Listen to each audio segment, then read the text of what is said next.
Hello and welcome to the Today's Homeowner Weekly podcast. We're here to help you with the challenges we all face as homeowners. I'm Danny Lipford. And I'm Joe Truini. And each week, Danny and I are here on the podcast to answer any and all home improvement questions. And we want to hear from you. Send us your questions or comments at todayshomeowner.com/podcast. Okay, Danny, let's get started. Today's Homeowner podcast is brought to you by the Home Depot. More saving, more doing. This week we have a question about a septic tank, and not a problem with the septic tank, but trying to head off any problem that might occur with having too many plants right over the septic tank. You kind of want to, landscape your yard, but sometimes can you go too far by having plants too near a septic tank? We dive into that. Yeah, you don't want to cause any more troubles to a septic tank than you might get ordinarily, so you have to be careful about plantings around the tank. And we're going to hear from a homeowner who has a question about painting her bathroom ceiling. It's textured and it may or may not contain mold. So we're going to give her some tips to do the job and do the job right. Trend years and years ago on bathrooms, they just kept getting bigger and bigger and bigger. And along with those came the big whirlpool tub. Always sounds like a great idea. I'm going to come in here, I'm going to relax, have candles, I'm going to have a little music, and I'm going to use this whirlpool. Well, after a few years and you realize you only used it twice in the last 3 years, it's not as appealing, especially when you look at the amount of space it takes up in a bathroom. So many times people want to remove these whirlpool tubs and install something a lot more practical, a stand-up shower. We talk with a listener about some of the things there that you have to consider when you're doing those, and it kind of leads to the inevitable, you need to call in a pro on this one. And I've got a simple solution, how to keep your tablecloths from blowing off your tables this summer while eating outdoors. Oh, that's a good one and very timely. So, hey, let's get started here.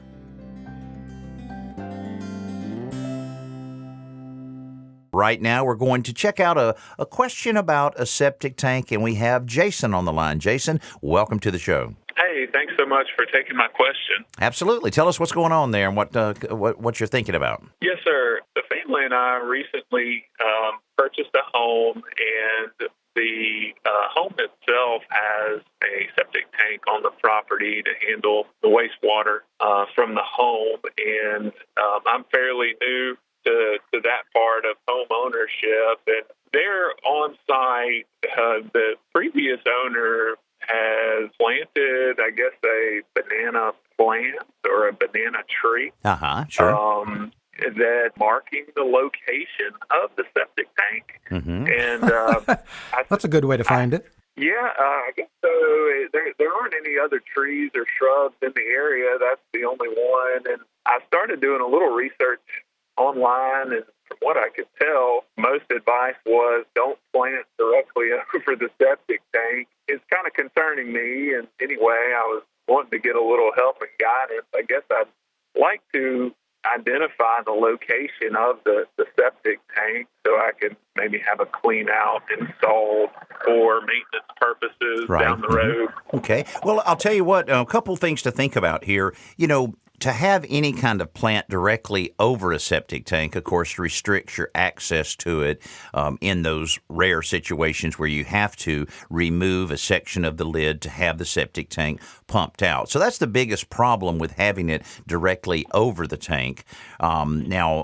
The additional problems would be if you had trees or plants in your field line area where your field lines go out, and you have trees or something with substantial roots that will go down and prevent that from leaching out into your yard like it should. So I'm looking at a picture of your house here that you sent, and first of all, Jason, you got a lot of grass to mow here, buddy. That's a wow.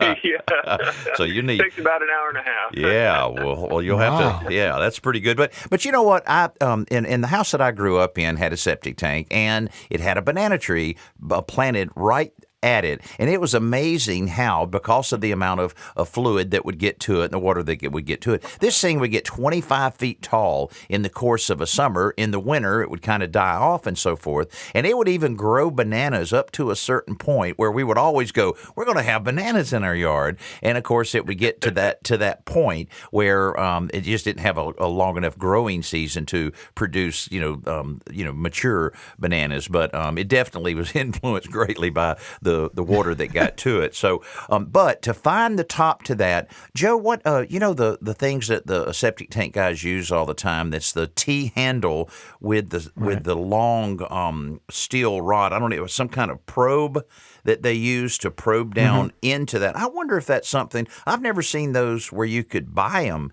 at a hardware store. No, probably not. Probably something you have to get made up there. And Jason, all you'd have to do is have somebody with a little welding shop weld you something with about a 16-inch piece of rebar, and then another one that would go down about 4 feet. And then you can go out there and just probe that. And you can find the four corners of that septic tank, mark them however way you wish, and that would, without having to dig anything up, you could do that. And I'm not really sure I would put a clean out in until you had a problem, and then when you have a problem with it and it's starting to back up and you need to have it pumped, which may never happen, then at that point is when I would, because you're going to have to access it then, that's when I would go about putting that clean out in, because you should, with this probe, be able to find the four corners as well as where that pipe comes in to the septic tank from the side that's common with the house.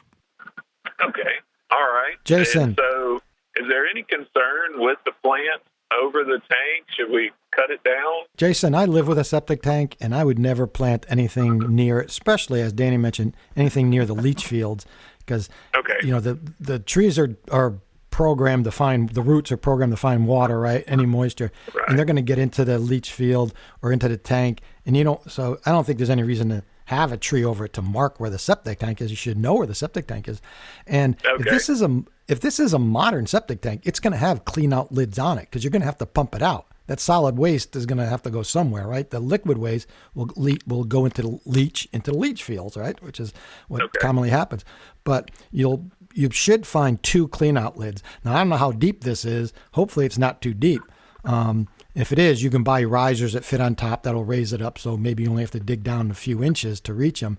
Depending on how many people live in the house and how much water you use, you may have to empty it out, pump it out every 4 years. They tell you you're supposed to do it every 1 or 2 years. I've waited as long as 5 or 6 years, and it's been fine, depending on the size of your tank. So you're gonna have, as far as the initial question, I would not plant anything over that, and I would get rid of it and get rid of that banana tree or banana plant, whatever it is. All right, that sounds good. Okay, and you can go to todayshomeowner.com and put in how to sharpen your lawnmower blade. That's something you might you might need at some point. All right. Hey, Jason. Thank you. Jason, thanks so much for being with us, and I hope you have a great weekend. You too. Thank you. Okay, thank Bye-bye. you. Yeah, the septic tanks, I mean, they're still everywhere. I mean, there's a lot of areas of the country that are eliminating because of the availability of, city and county sewage, but there's something What I learned from that conversation is that I'm very glad that failed business venture of yours, the septic tank banana company, never took off. I know. And I'm not sure I want bananas coming out of a septic tank. And I thought that was going to be such a great idea. And it is time for our Best New Product segment, brought to you by the Home Depot. More saving, more doing. If you haven't already, now's the time to work on your home's curb appeal. A quick and effective way to give the exterior of your home a new shine is to break out your pressure washer. Now, you don't need to hire a professional cleaning service to take care of this. You can tackle it yourself with the right equipment, just like the new DeWalt. Listen to this, 4,000 PSI gas pressure washer that's powered by a Honda engine. Its ergonomic spray gun is designed for comfort and control with 5 quick disconnects for the nozzle tips. Now, the AAA industrial plunger pump with Power Boost technology delivers higher pressure for improved cleaning performance. Now, whether you're deck cleaning, restoring wood, or paint prepping, this pressure washer is built to meet any rigorous cleaning job. So to find out more about the 4,000 PSI gas pressure washer powered by Honda, log on to HomeDepot.com. I will have to caution. It is the pressure washing time of the year. It certainly is. More and more people out there. But boy, I'll tell you, before you crank up any pressure washer of any size, you really need go to todayshomeowner.com and search on our internal search engine there, pressure washing tips, because you really want to be careful. I hate when someone gets out there and they get a little too aggressive and they may, kind of damage some siding or fencing or decking. I've seen it hundreds of times. So you really need to kind of look at some of those basic things that you do. One very obvious one is to make sure you're dressed appropriately. Don't wear flip-flops. You need to have closed-toe shoes. I've seen people cut not their toe all the way off, but almost. You'd just be surprised at the pressure that comes with that. And you'll want to get, you get a little anxious and want to, move along on it quickly, and you use too aggressive tip and you cause the damage. So just slow down, make sure you do it the right way, and it is very, very satisfying on that. And Danny, I'll just follow up by saying, I always tell people read the owner's manual of every tool you buy. That's right. And I must admit, I don't always do that, but a pressure washer is the one tool you buy. You really have to just quickly skim through it and then read all the really interesting parts that, deal with how you're going to use it, because there's some very important safety factors in those that you really need to know. It's not anything like a garden hose. That's the only thing I could tell you. That's right. And one of the first things you need to know, and this is so important, is you have to have the water turned on going to the pressure washer before you crank it up. You don't want to, matter of fact, most of them won't even crank unless you have the water turned on. So hook your hose up, turn the water on, then take your spray wand and spray it a little bit. A little water will come out there before you even crank it. And, of course, if you're talking about a gas-powered pressure washer, of course, logic will also tell you to make sure you're checking the oil and make sure it's at a good level, and just make sure everything is in good shape. Certainly, you wouldn't use it in any enclosed area. You want to make sure you have plenty of ventilation. But anyway, and I'll tell you what, take good care of them. The darn things will last forever. And absolutely. Next thing you realize, you're washing your boat, you're washing your driveway, no washing the dog or the cat. So that's not right. Don't do that. Don't do that. But a lot of ways you can. And when you do your siding, always point it down, because it'll blow that water right under behind the siding. So be careful with that too. Definitely. Okay, let's get inside right now and talk about some bathroom renovation. Marlon is on the phone from Indiana right now. Marlon, welcome to the show, and tell us all about what you're faced here. Thank you, Danny. The contractor that built my home put on mirror panels in the restroom, so the bathroom. Mm-hmm. So the upstairs has probably got a 2x3 on it, and the master 2 sinks, and it's mirrored all the way with 3 different panels. And, of course, my wife wants a honey-do list to me to take those off. All right.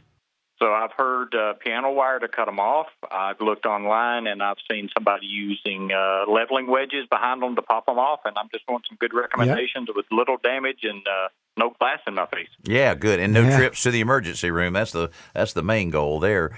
Exactly. Well, I'll tell you, there's several different ways to go. The piano wire trick in using it is a good one. You're basically just seesawing it back behind the panel to cut the glue to get the panels down very easily. But I don't know about you. I don't usually have piano wire hanging around. So nylon string that you would use, that we use a lot in different remodeling and construction projects, will also do a very good job, but only if you have room to hook that string behind the edge of the mirror and then back and forth with. A lot of times they're crammed in there between walls, and you just don't have that type of room. So that's one of the considerations there. But I'll tell you what, you're going to want to put some really heavy drop cloths down in front of that. You're going to want to get glasses. You're going to want to have some gloves, and you want to be really slow and careful when you're moving that away. Joe, the wedge idea, again, you can't be too aggressive, but that's another one I've used before.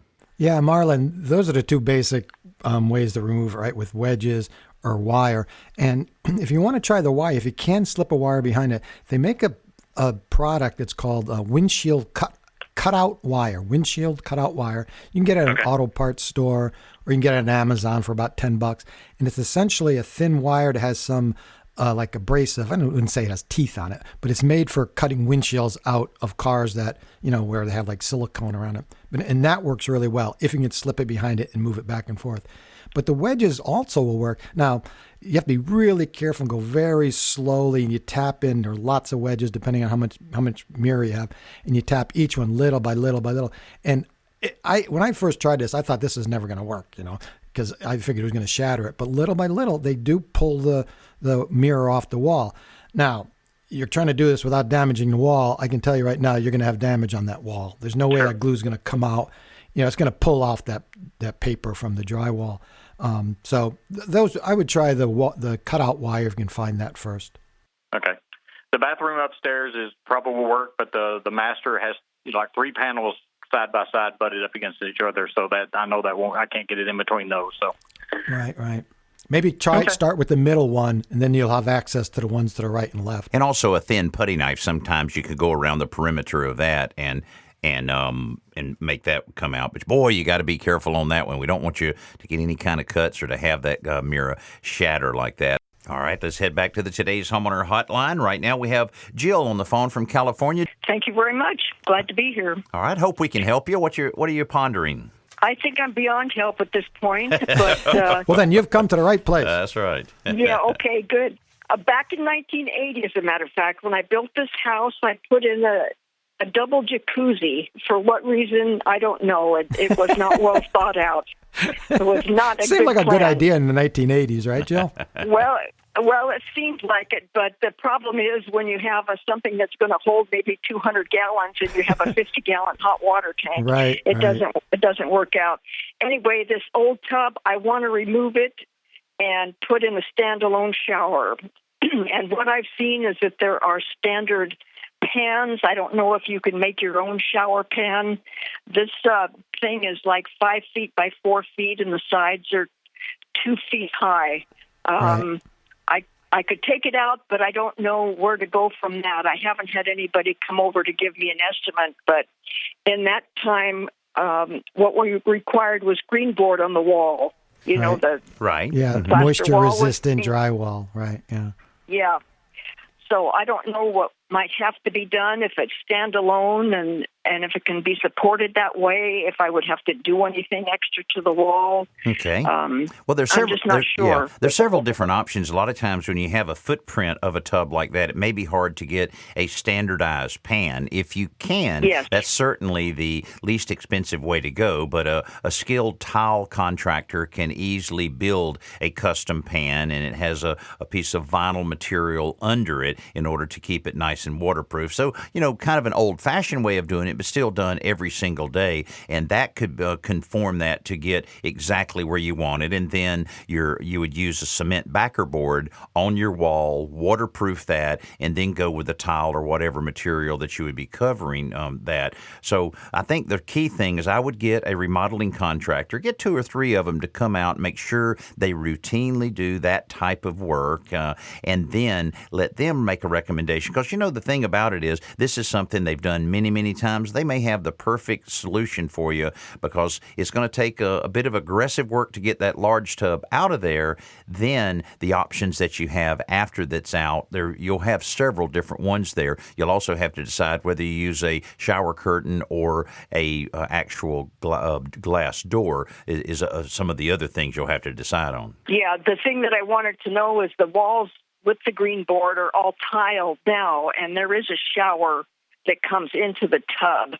So I didn't know whether all of that would have to be torn out, even though it's stable at this point, or whether it can just be tiled or cement boarded where the tub is going to be removed. Yeah, that's a tough decision on that one, Jill. There's a lot of different options when you're talking about that, and you're well on your way of doing the right thing, but it really is something that a professional will have to approach for you. So call your local home builders association. They'll have a list of remodeling contractors that would be just right to take a look at it. It'll take a little time to meet with 2 or 3 of them, but it'll be well worth it to get their opinions on the right way to go. All righty, well, let's see if we can check in with Terry. Terry's got a question for us in Connecticut. Terry, welcome to the show. Hi, how are you? We are doing great, and we hope that we're going to be able to help you with whatever question you might throw at us here. Yes. You know what? I wanted to start doing the bathroom, and I was wondering, what do you suggest I use to clean the ceiling in the bathroom? And then when I'm done, how do you suggest I paint over it? Okay. The ceiling, is it a fairly smooth ceiling, or do you have any kind of texture on it? It's got a texture on it. Okay. There was like a design put into it when it was done over. I see. Okay. And what you're seeing up there, you probably have some dust. Do you have any mold or mildew that you're seeing up there? It looks like we have some mildew there. Okay. All right. Well, Joe, what do you think on something like that? Because you have to be a little delicate anytime you have any texture. Yeah, if you want to keep the texture, Terry, then you don't want to be scrubbing it with anything too abrasive. But if there's even if there wasn't any mold, I think what I'm going to tell you to do here, what I would suggest you should do, whether or not you have mold, but especially if you have mold, and that is to clean the ceiling. First, just brush it off, to get any loose dirt and cobwebs, anything like that off. If there's a ceiling light fixture, you might want to lower that. You don't have to disconnect it, but just lower it so you can get around it without damaging it. And then I would very lightly wash the ceiling, for lack of a better word, with a very soft bristle brush with some oxygen bleach, which it's not chlorine bleach. It's a little less caustic. If you get it on you, it won't bleach your clothes, but it also stays on the surface longer than chlorine bleach. It doesn't dry as quickly, so it will definitely kill any mold or mildew you have up there, because you don't want to seal that behind any paint, because that's going to come down anyway. Right. Okay. And then once it's clean and dry, prime it with a mold-killing primer. And there's one that's Zinsser. There's a company called Zinsser, Zinsser, that I've used that works really well. It's simply called mold-killing primer. But any primer, that latex primer that will kill mold or prevent mold from growing, that's what you want. And then you can paint over it. Now, you're going to use a paint that either has a mildewcide in it already, or you can add one to it. Okay, so that's important, because you're in a bathroom, it's going to be high humidity, and you don't want the chance of mold growing again. And as far as the texture, Danny, I don't know what you'd recommend, but you probably want to use at least a 3/8 inch nap roller, because you want to make sure the paint gets into this texture. Yes, I would use at least a 3/8. Could go to a 1/2 inch when you're painting over that, and just definitely you after you put the first coat on, it may look great after you've cleaned it, but it's well worth putting that second coat for just a little protection from the elements going forward. Oh, okay, that sounds like a great idea. Okay, well, get to work, Terry. You got a good weekend coming up here, so you'll be able to have it completely finished before Monday. It sounds great. One of the favorite parts is always our simple solution, brought to us by our buddy Joe Truini. All right, Danny. Well, the outdoor dining season's upon us, and people are going to be outside and eating outdoors on picnic tables and patio furniture. So I thought I'd share a tip on how to keep your tablecloth from blowing away using bungee cords. But you're not going to simply wrap the bungee cords around the table. As lovely as that looks, I've got a slightly better idea. And what you want to do is you want to go out and buy a little plastic clasp that are called tarp clips. I just discovered these recently. I didn't know there was such a thing, but they're little plastic clasps that are designed to clip onto tarps, and then you can tie down the tarps in case the tarp doesn't have a hole, a grommet where you need it or whatever. But anyway, these work great on tablecloths. So you buy 4 or 6 of these, depending how big your table is. You clip them onto the edges of the tablecloth. Then you use little short bungee cords to connect the 2 tarp clips under the table. So you don't even see it. There are no clips on the edge of the table or wrapped around the table. And that's it. And that holds them down. You typically need, like I said, 4 to 6. And then no matter how hard the wind blows, you're not going to have the tablecloth flapping around or blowing right off the table. Boy, that's great. And that can happen so much, a nice breeze like that will catch something. I've seen, with a lot of times you'll have paper plates and paper cups and those things fly up like that. That reminds me, I was wearing a shirt yesterday. I was traveling back from Knoxville, and I was wearing a shirt that was I wear a lot of checkered shirts, and this one was red and white. And a guy recognized me in the airport, and he said, "Hey, Danny, it looks like you're wearing a tablecloth."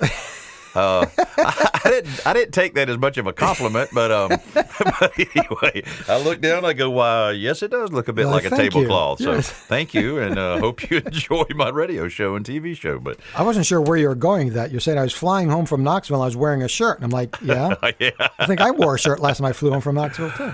Oh boy, yes, and it was a challenge getting back, as it is with air travel quite a bit now. They just randomly cancel flights and say, but we can get you out tomorrow around 12. I've got a radio show I'm doing. I got this. Well, they always act like they're doing you a favor. We really don't care. Well, we'll give you a hotel room. I don't want a hotel room. I want to get home. So.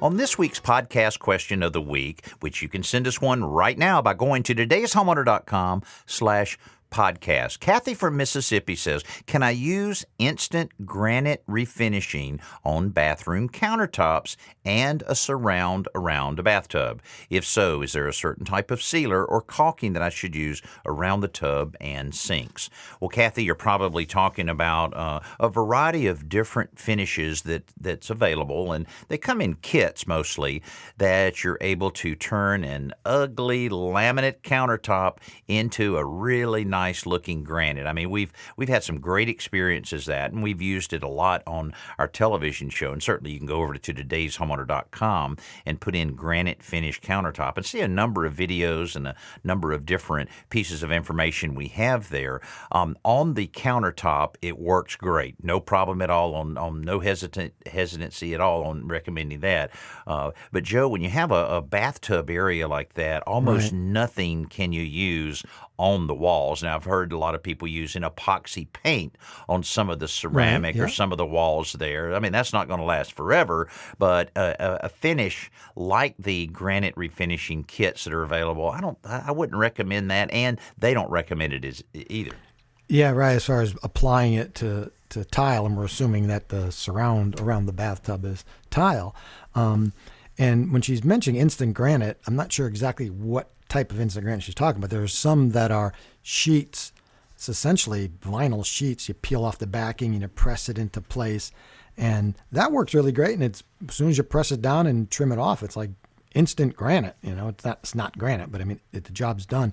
And for that, you just have to be careful trimming it around the sinks, and you could certainly use this product, and you use a thin plastic squeegee to kind of press it under the sink and under any other lipped fixtures. But yeah, again, the walls I'm not so sure about. And as far as sealing it, I always recommend 100% silicone. You know, if it's a white surface, you can use white. Otherwise, I recommend clear for everything else. Well, now, some of the finishes, I know there's one called Gianni is one refinishing. Of course, Rust-Oleum has a finish, and also Deitch. Deitch Coatings is another one that has a really nice stone countertop. So you may want to check out those three and see what might work best for you. But boy, it can change. That is a classic weekend project that is so gratifying and can really make a difference in the look and the value of your bathroom. We certainly encourage you, if you have a question, send it our way at todayshomeowner.com/podcast. We also would really appreciate you dropping us a nice, favorable review. That's what the podcast world is all about. And I'll have to share with you a few here if we can kind of brag a little bit on a few of these 5-star reviews we got. This one came in. It says, the topics are helpful for all homeowners, detailed enough for DIYers, and they let us know where to find more information. Joe's tips and the tips between the podcast are great. The calls are planned in advance, so it moves quickly with no dead air while they consider a solution. I really enjoy these podcasts between the weekly TV shows. Thank you very much. That came in from that's great. Thanks. Nature Nut. We appreciate that. Hey, another real quick one here. Runner I like Bill. that. Nature Nut. I know. I love all the names. Runner Bill says, while I enjoy Danny's show, I find his podcast to be a good supplement and easy to follow. Props to Danny and Joe. I mean, we really appreciate you taking your time to do that, and it's just any moment that you can take there to write us a review just allows us to get in front of more listeners. Well, that pretty much wraps up everything for our podcast this week. I'm Danny Lipford along with Joe Truini. We will talk with you next week.